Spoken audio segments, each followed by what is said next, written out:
Yo, what's up mga kapart? Welcome ulit sa aming YouTube channel. Narito ang kaganapan sa abot kamay na pangarap na kung saan ay nagmamakaawa na si Moira na piliin ni RJ ang pamilya niya. Ayon naman kay RJ ay pinipili niya ang pamilya niya, subalit wag naman daw dumating ang panahon na hindi na daw kayang piliin pa itong si Moira dahil sa kanyang pag-uugali.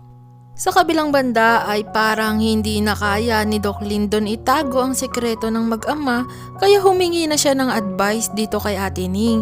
Kung sakali ba na merong masisira na pamilya ay sasabihin niya pa rin ba daw ang totoo or ang katotohanan. Kaya naman ayon kay Ate Ning ay dawit na rin ito sa sekreto o sa mga nalalaman nito ni Doc Lyndon ayon pa kay Ate Ning.